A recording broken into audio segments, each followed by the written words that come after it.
Iran, চীন, ভারত ও আফগানিস্তানের মধ্যে থেকে চিরে চ্যাপ্টা হওয়া পাকিস্তান নানা ধরনের নিরাপত্তা ইস্যু নিয়ে জটিল এক অঞ্চলে বাস করে। পরিচিত 9টি পরমাণু শক্তিধর দেশগুলোর একটি হল পাকিস্তান। দেশটির পরমাণু অস্ত্র ভাণ্ডার ও মতবাদ অব্যাহতভাবে অনুমিত হুমকিগুলোর সাথে তাল মিলিয়ে বিবর্তিত হয়েছে। কয়েক দশক ধরে পরমাণু অস্ত্রধারী দেশ পাকিস্তান এখন তার নিজের মতো করে পরমাণু ত্রয়ী নির্মাণের মাধ্যমে তার পরমাণু অস্ত্র ভাণ্ডারকে আরও ক্ষিপ্র ও বিপর্যয়কর পাল্টা হামলার জন্য সক্ষম করে তুলেছে।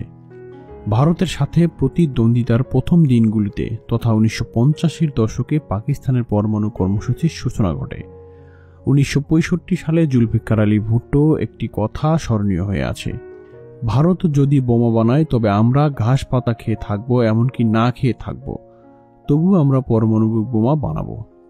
ভারতের কাছে 1971 সালে পরাজিত হওয়ার পর কর্মসূচি আরও বেশি অগ্রাধিকার পায়। ভারতের পরমাণু বোমা তৈরির চেষ্টার চেয়েও বেশি করে পাকিস্তানি পরমাণু কর্মসূচিকে ত্বরান্বিত করে। ভারত 1974 সালের মে মাসে স্মাইলিং বুদ্ধা কোড নামে তার প্রথম বোমা পরীক্ষা করে। এর মাধ্যমে দেশটি উপমহাদেশকে পরমাণু যুগের পথে নিয়ে যায়। পাকিস্তান পরমাণু অস্ত্রের প্রয়োজনীয় জ্বালানি হিসেবে সমৃদ্ধ ইউরেনিয়াম ও প্লুটোনিয়াম সংগ্রহ করার প্রক্রিয়া শুরু করে। এ কাজে দেশটির বিশেষভাবে সহায়তা লাভ করে পাশ্চাত্যে কর্মরত একে খান। তিনি 1975 সালে দেশে ফিরেন। তিনি সেন্ট্রিফিউজ ডিজাইন ও সমৃদ্ধকরণ প্রক্রিয়ার কয়েকটি দেশের সাথে বাণিজ্যিক যোগাযোগ শুরু করেন।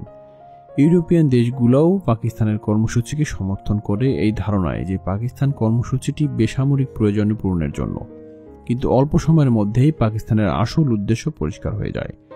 এরপর পাশ্চাত্য দেশগুলো সরে যায়, তবে পাকিস্তানের গোপন কর্মসূচি অব্যাহত থাকে। পাকিস্তানের পরমাণু অস্ত্রগুলো সামরিক বাহিনীর স্ট্র্যাটেজিক প্ল্যান্স ডিভিশনের নিয়ন্ত্রণে থাকে। উত্তর পশ্চিম সীমান্ত এলাকায় ও তালেবানের নিয়ন্ত্রণ থেকে দূরে মূলত পাঞ্জাব প্রদেশেই এগুলো রাখা হয়েছে। এই অস্ত্র পাহারায় থাকে প্রায় 10,000 পাকিস্তানি সৈন্য ও গোয়েন্দা। পাকিস্তান দাবি করে থাকে একেবারে শেষ মুহূর্তে কোড ব্যবহার করে বোমাগুলো হামলার জন্য প্রস্তুত করা হবে। ভারতের কাছ থেকে অর্থনৈতিক, রাজনৈতিক, সামরিক যে কোনো হুমকি প্রতিরোধ করার মতবাদ পাকিস্তানের পরমাণু প্রমিত। প্রতিবেশী ভারত ও চীনের মতো প্রথমে ব্যবহার নয় এমন নীতি নেই পাকিস্তানের। প্রচলিত বাহিনীতে অনেক বেশি শক্তিশালী ভারতের আক্রমণের মোকাবেলায় পাকিস্তান পরমাণু অস্ত্র প্রয়োগের অধিকার আছে বলে দেশটি মনে করে। পাকিস্তান এখন স্থল ও সাগর থেকে পরমাণু অস্ত্র নির্মাণের সামর্থ্য রয়েছে।